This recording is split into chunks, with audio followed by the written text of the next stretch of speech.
What's up, guys? Welcome back to the shop. In today's video we're going to be making a chef's knife with ball bearings, and we're going to add a little twist to it. So here I have a canister and I'm putting in some 1084, and we're layering in between like a sandwich with our ball bearings, and we're going to fill it up all the way and try to keep it as even as possible. It's really hard with ball bearings, but you can kind of keep them semi-straight. And then we're going to fill in the void with our 1090 steel powder, and that's going to create the contrast look in between once we etch it. Since it has that nickel powder in there, that's going to give it a bit of a shine.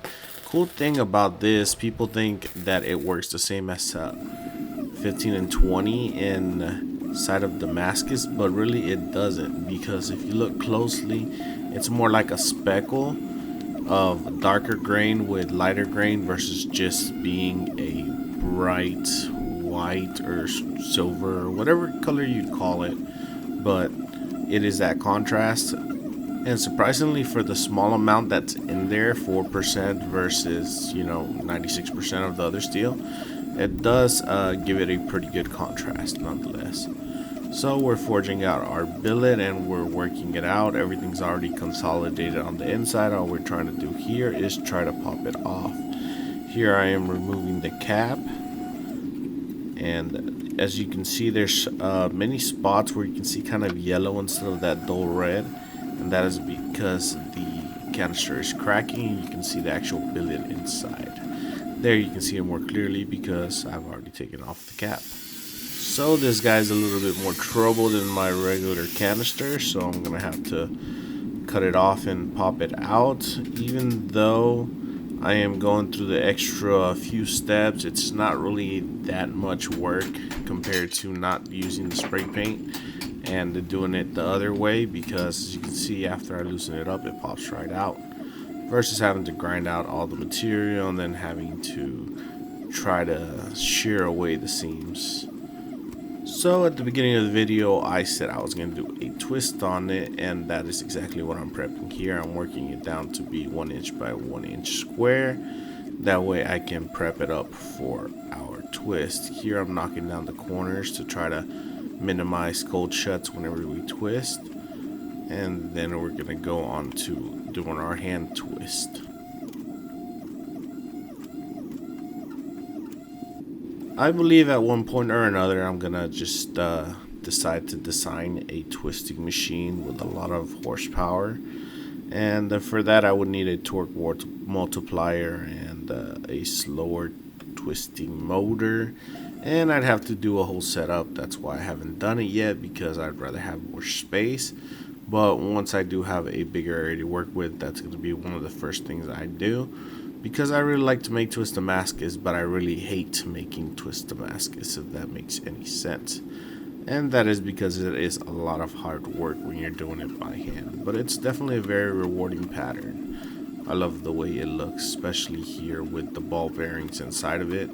It gives it a very cool pattern and design with the ball bearings versus just regular pattern welded steel. So I quickly took some time and ground off the tip and etched it, and that's looking pretty cool. Obviously that's not the pattern we're gonna get. We're gonna get this part pattern, the outside of it, but it's looking promising.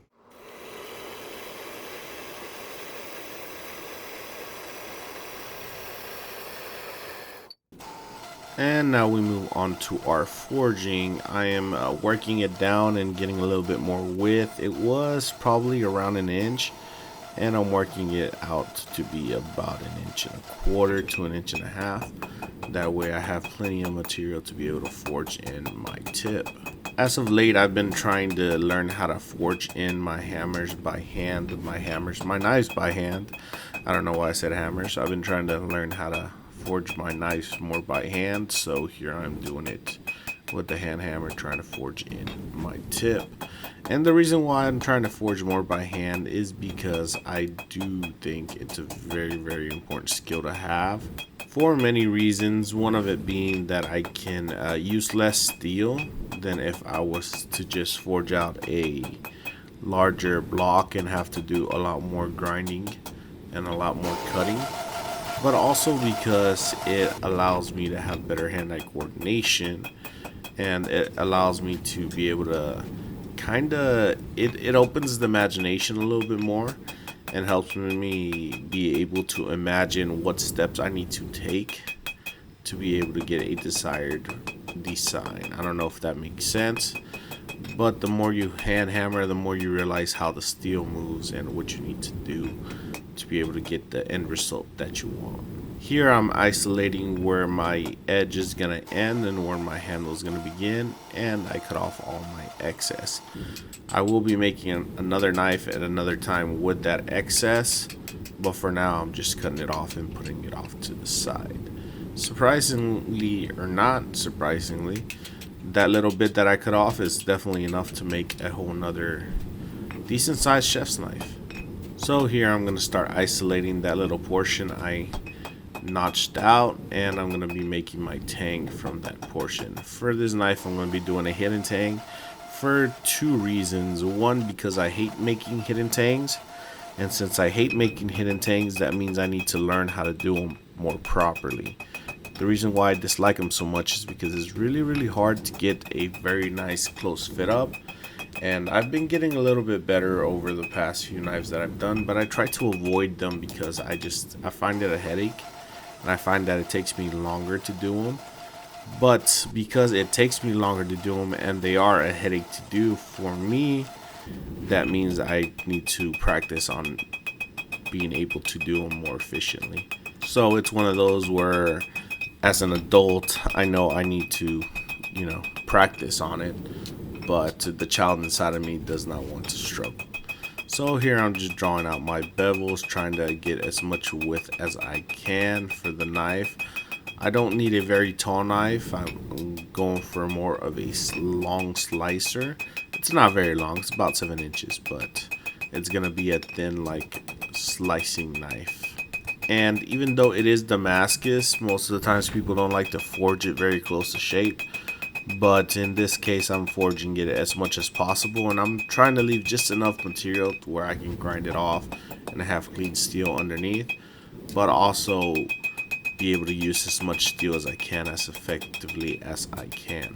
Especially since I have a very limited amount of this Damascus, I want to make it last as long as possible so I can make as many knives as I can. In this case, from that piece I started with, I am making 2 chef's knives. And now with the profile of the blade pretty much set, I'm moving on to drawing out my tang. For my tang, I'm doing a hidden tang.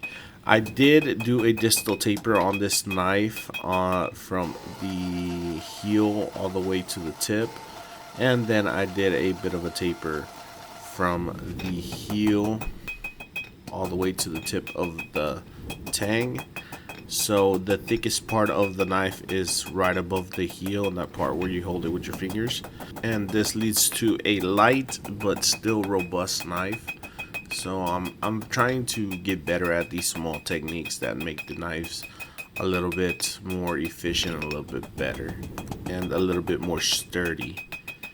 It hasn't been long since I started actually selling my knives, so I'm trying to be able to make the best quality product I can make at my current level of ability.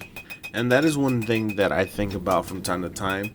When I began to learn to make knives a few years back, I kind of just jumped in and I made a press, and I decided to start doing Damascus right off the bat. And I made a very nice twist Damascus, but at the same time the knife was kind of crappy. So it's almost like they say putting lipstick on a pig. I made a crappy Damascus knife. And now years later, I'm starting to go back and trying to learn the fundamentals of forging and what I have to do where and how to manipulate the steel. And now I'm making a lot nicer knives.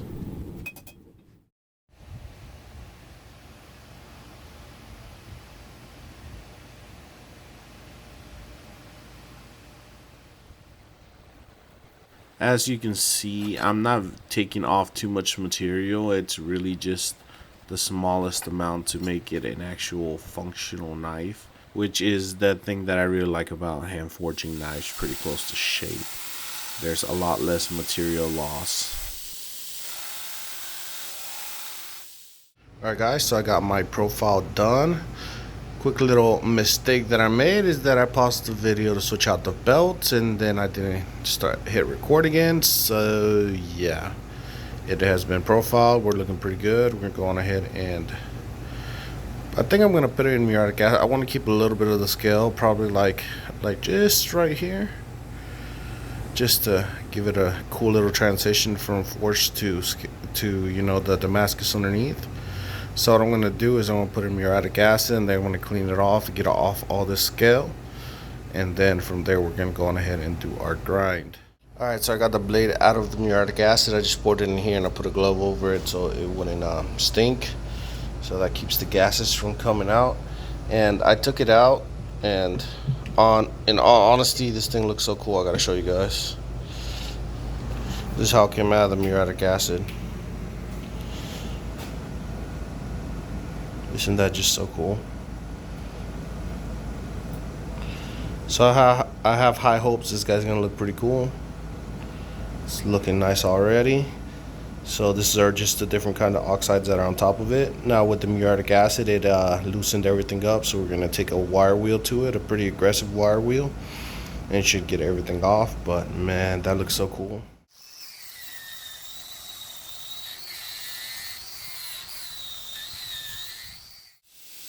I was pleasantly surprised when I pulled it out of the muriatic acid. The design that was popping out on it was very, very cool, and it was very, very dark and bold. And whenever I removed the oxides off with the rough wire wheel, you could see the same design in the actual steel of the knife, even though it didn't pop out like it did before when it had those dark oxides on it. You could still see it like kind of ingrained into the steel, which I thought was pretty cool. Here I'm doing my initial bevels, which is not something I always do, but I decided to do it this time just to get off as much material as I could. Alright guys, so we are out of the temper. The knife is looking very nice. We have one minor warpage here towards the tip. It just kind of goes to one side. Everything else is pretty straight. Everything else is incredibly straight. So we're gonna have to fix that tip with the carbide peen, but other than that, the knife is coming out good, and we're gonna go on ahead and get our finished grind going.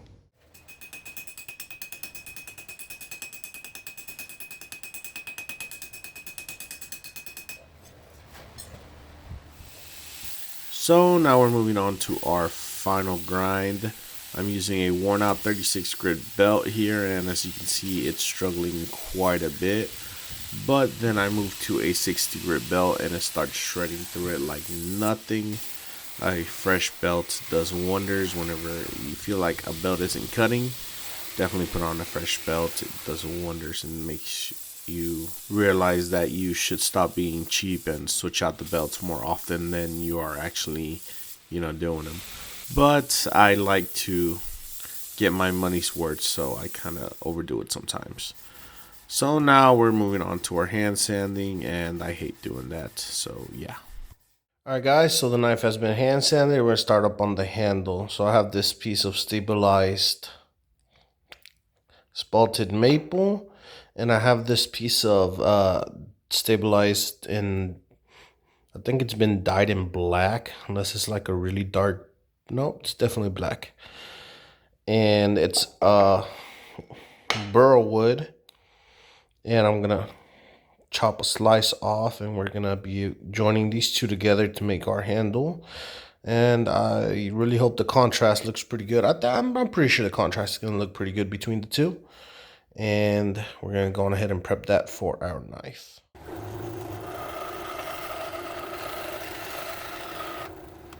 So here on the front part, I am doing 1/8 inch holes to begin with, and then I am aligning them. Afterwards, I'll just file in whatever I need to at the thickest part of my tang. I'm right around 3/16, just slightly over 3/16, so I can do that with a file.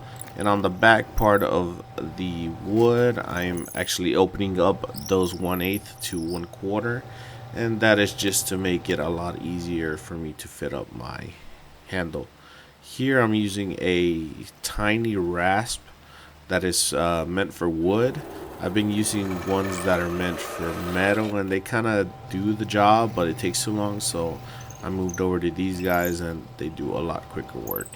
Here I'm using the same 1/4 inch drill bit, and I'm drilling just a big hole in the center of my handle material, and that is because I have a tapered hidden tang, so that is gonna make plenty of a hole for me to be able to put in my tang, and then I have to fit up the rest with a broach, slowly cutting it and fitting it up. Once I'm roughly where I want to be, I'm moving on to the burn through method, and I do that just to make sure it fits on tightly like a glove. Sometimes it's just a little speck in there that doesn't want to let it go through, and this helps out a lot. Alright guys, so I have it pretty much all the way in. I give it a couple rounds of the heat treatment, and then I went back to cleaning and filing, and no light coming in through the seams. They're looking really good. So what I'm going to do is I'm going to glue them together with some super glue, because I'm not ready for the epoxy. On top of that, it holds really tight the way it is. I mean, it's definitely not coming off.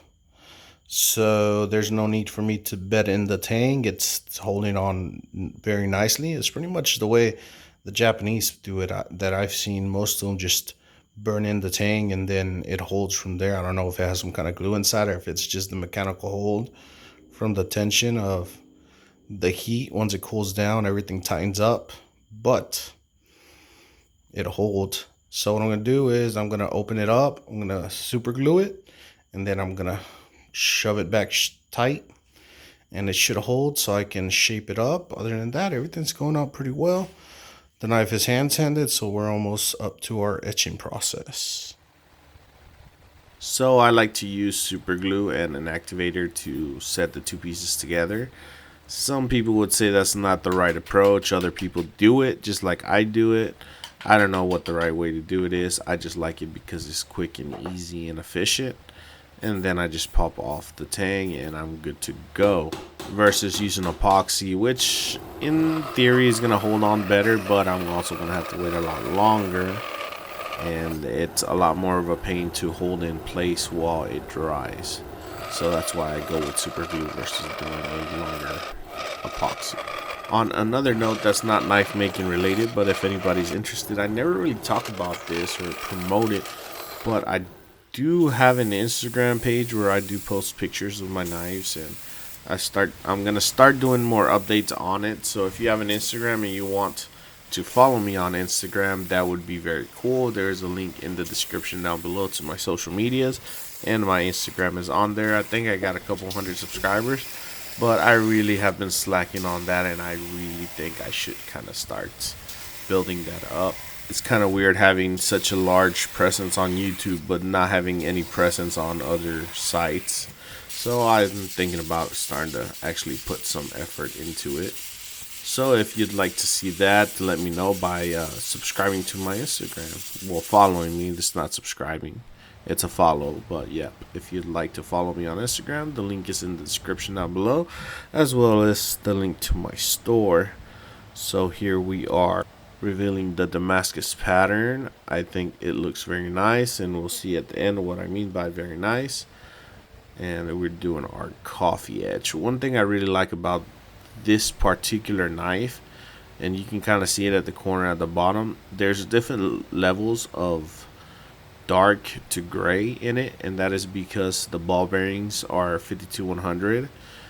The steel powder is a 1090 with a nickel component to it, and the actual strips that I put in there are 1084.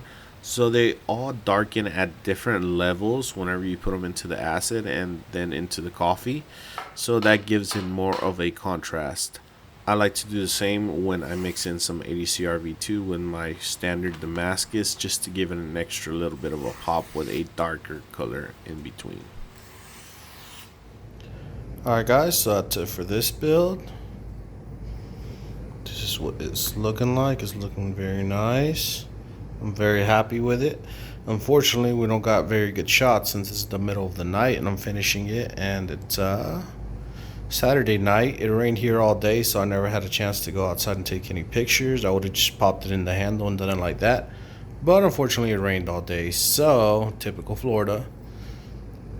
Overall, the knife looks great. I'm very happy with it. It feels great in the hand. If anybody wants to pick it up, it will be online in the website and description down below. If you like this video, be sure to like this video.